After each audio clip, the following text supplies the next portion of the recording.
just got back from our family 5K, and when I say family, I mean me, Patrick, and Milo. Milo likes to start out at about like a sub 6-minute pace, and then we finish probably closer to like a 13+ minute pace. But it's fun, and it was a beautiful Sunday. Now we're nice and warm, a little bit sweaty. We're gonna head to the gym, and we're gonna hit a full leg day. So I love leg days. That is my favorite body part to train, and we're gonna go glutes, hamstrings, quads, calves, anything on the leg, you name it, we're doing it, and it's gonna be a great session. So we're gonna take you all with the gym to us today, and we're gonna share this session with you. So I'm prepping my protein shake for post-workout, and I focus a lot on protein. I talk about that on Instagram often, and it's pretty crazy actually. So we switched Milo to an all protein food. I'm not really sure how long ago at this point, but it was wild. We changed nothing else but his food, and he lost 8 pounds. It's pretty wild because when we were looking at him, he looked like he was just inflamed and swollen. Like you could just see it. And so when we switched his food, all of a sudden that went away. And the reason I'm telling you this is because that applies to people too.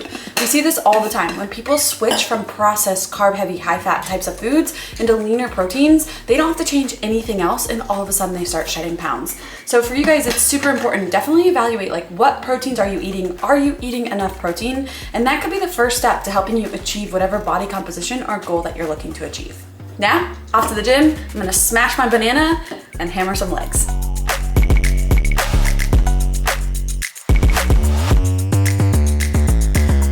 We're gonna start with some box squats today. We're gonna build over the course of 4 sets, and we're going to be doing sets of 7. So we got 4x7 at box squats. We're gonna do these with a wide stance and our toes pointed out. So that's gonna make it a little bit easier for us to focus on our posterior chain. So we're gonna have a nice wide stance. I'm gonna be far enough away from the box that when I sit all the way down, I've got nice vertical shins. This is substantially wider than I would be squatting without a box.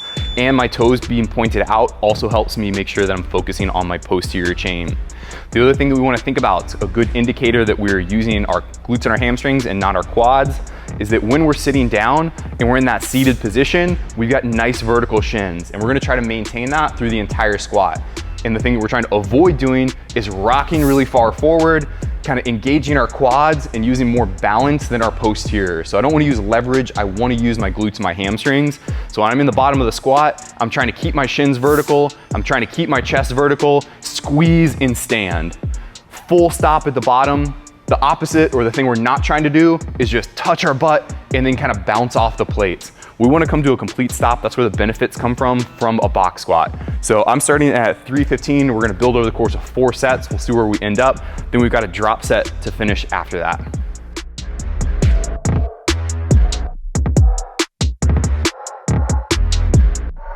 I'm up and I'm starting with my first set. I went a little lighter. I feel like Pat's might have got a little slow towards the end of those 7 reps. So I am starting at 175. My goal is to build. How we choose our weights is based on RPE, rate of perceived exertion. So that is subjective. That means it's your exertion that you feel like you're putting out.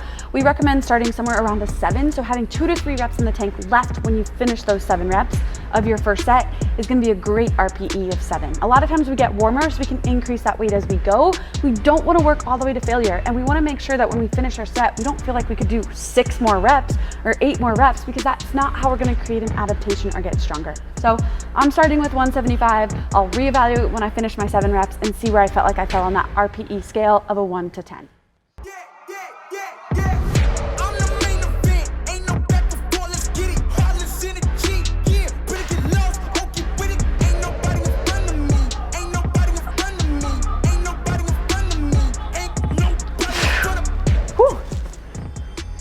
That was hard, that was perfect. I think I was right around RPE 7. I'm still gonna go up a little bit. But when Pat says come to a dead stop, that is so important, but the one thing we don't wanna do is lose tension. So when I get to my dead stop, before I squat, I feel 360 degrees of pressure. I anchor down on my lats, I'm lowering controlled. I find my dead stop, think about driving through my heels, squeezing my glutes to stand. When we hit the dead stop, what we don't want to happen is to relax and to see that lumbar dump under and to see those hips tuck under the body. We want to maintain tension, keeping everything neutral and active so we can isolate our glutes and our hamstrings when we stand. So just make sure that you're not just coming down and plopping and relaxing. That is not what we want and not what we mean when we say dead stop. I don't think I'm gonna be going as heavy as I wanted to today. This feels heavier than I was expecting, but we did a lot of squats yesterday. If you guys are looking for a good, long, hard workout, we did one yesterday that we named Meathead cardio.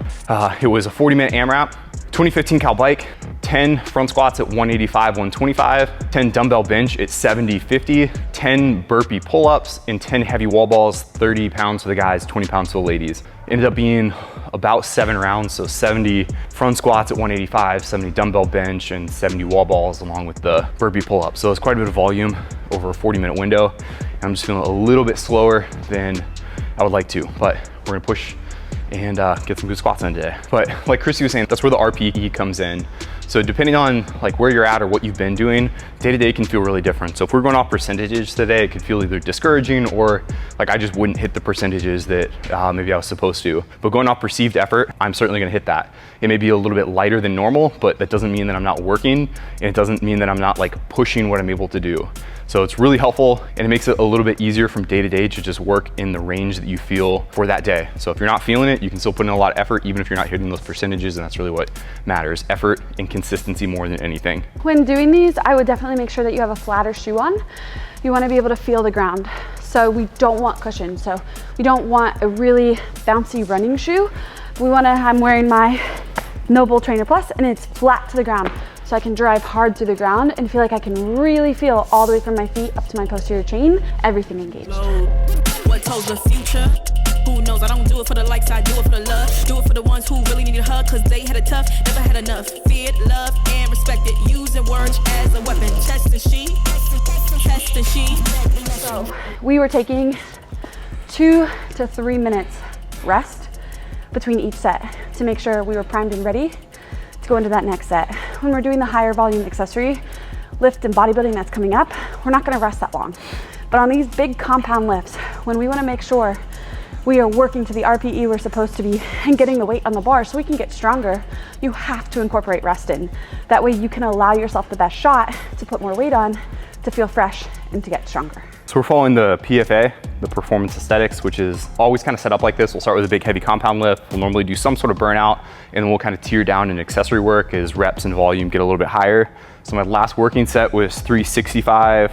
So I'm gonna go down to 200 pounds. We've got one set, 10 to 12. Should be fast and explosive is the goal. Then we're gonna move on to the next thing. I think we've got some deficit or toes elevated RDLs with a kettlebell. We've actually got next to some hack squat. These are gonna be more quad focused. So we just hit our posterior with the box squats. Now we're gonna go a more narrow stance with our toes pointed forward. It's gonna put all the workload on our quads. It's also gonna allow us to get a big, deep range of motion. And for most people, because you get to lean back, it makes that deeper range of motion feel a little bit more comfortable or easy. If you guys don't have one of these, you can set it up with like a couple plates up against the wall. But if you guys are working at home or you have like a garage gym, this is an excellent piece of equipment that does not cost very much, that you can do a ton of different stuff with. So today we're doing hack squats, but they're extremely versatile. All you need is like a couple plates to put it in, and I'm not sure what it runs you, but it's gotta be like a very cheap piece of equipment. So it's kind of a warm-up set. A lot of people ask how you get in and out of this. It's not particularly challenging. People also ask if you should alternate shoulders. You're leaning back into the weight, so it's not offset one side to the other. You're leaning back, and that does put the weight like proportionate to your left and right side. You don't need to alternate between sets, but you do wanna lean back into the plate like it's a little bit of a backrest. But just kind of picking it up, setting it on your shoulder is not too challenging. And again, like highly recommend these. I can't break, that's the thing about me. I won't put these goals on freeze.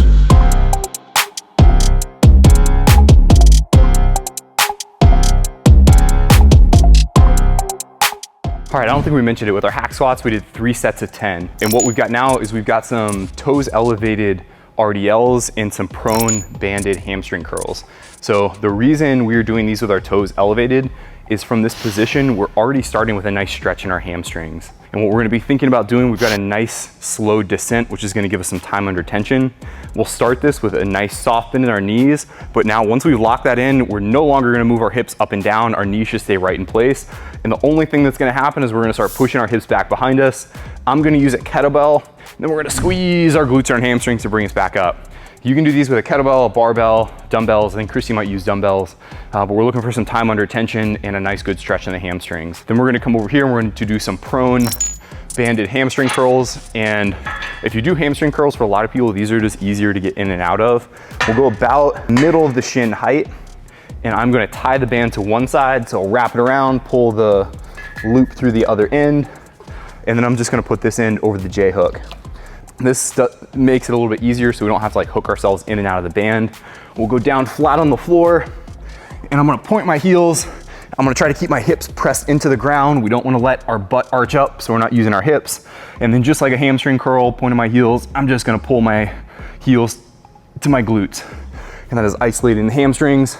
And we've got 8 elevated RDLs. Really focusing on nice controlled descent. Now we're gonna move to the hamstring. Pat said 12, we have 20. A tip you guys are gonna see me do, I like to put my fingers right on my hip bones, right under my hips, smash them into the floor. That way I know if I'm no longer applying pressure to my fingers, my hips are probably coming up, which we don't want. So we're gonna come down, make sure this looks even. Bands right around my Achilles, take my hands, put them right under my hip points, and here we go. All right, last thing on the agenda for the legs today is gonna be some calves. We've got some seated deficit calf raises. We're gonna be shooting for like 20 to 25 reps, which is quite a few. The first 10 or so should feel pretty kind of easy, but by the end they're gonna be pretty nasty. So I've got a black 45-pound plate. It's about 4 inches of a deficit. My goal is gonna be to get my heels all the way down to where they just kind of kiss the ground at the bottom, and then get as much of a range of motion at the top as possible. So 1, don't neglect your calves, and 2, with all the running and stuff that we do as well, some of these little exercises help us not only get stronger, but get or stay healthier as well. So calves, feet get tight. This is something that will kind of help extend that range of motion, get a nice good stretch in the calves, and make them stronger for all the pounding of the pavement that we do as well. I have a little bit stiffer ankles, and I rolled them quite a lot playing soccer when I was growing up, and I don't have quite as much dorsiflexion. I can't get my knee as far out over my toes. So for me to get my heel all the way to the ground is really challenging. I feel it all the way up my shin. So I'm not quite like Pat, he has Gumby ankles, but I'm gonna try to get my heel as low as I can to really create the deficit, and then focus on driving through the ball of the foot, getting the nice good squeeze in my calves. So here we go. I'm starting with 1 45-pound plate. We'll see how that goes. Stop the fronting on your word. It's what you hear, not what you heard. I'ma hang on every verb. I'ma show you what it's worth. Every day I'm on the earth today. Oh my gosh, it's crazy. I never really used to think about training calves, and then with all of the running that we do, we are propelling ourselves off of one foot, pushing ourselves forward, and our calf is doing a ton of work. And then if you think about it, when you're on your feet standing, our calf is always supporting us. So strengthening your calves, it not only looks great aesthetically, but there is a huge purpose and a huge benefit to keeping our Achilles healthy. So make sure that you are incorporating calf work weekly in core work, and it's gonna be 3 sets of 10 V-ups, 15 tuck crunch, 20 sit-ups, 1 minute front plank, resting 1 minute between these sets. So we're gonna light our abs up, and then we're gonna call it a day. Hopefully you guys found that valuable. We are all about the compound movements and high volume accessory, but don't forget that nothing is more important than effort and consistency. If you're not trying, you're not gonna get any results. You've got to be pushing yourself. It should be hard, it should be challenging. You should be getting a little bit sore. Smell the roses in a tulip, spin it like a hula, fill it all in your medulla. Too hot to handle, got me feeling brand new. Blow it out like a candle. Ay, this ain't nothing but a sample. This that Uptown Boulevard, living large, avant-garde, no charge. Rose gold, superstar, ready, set.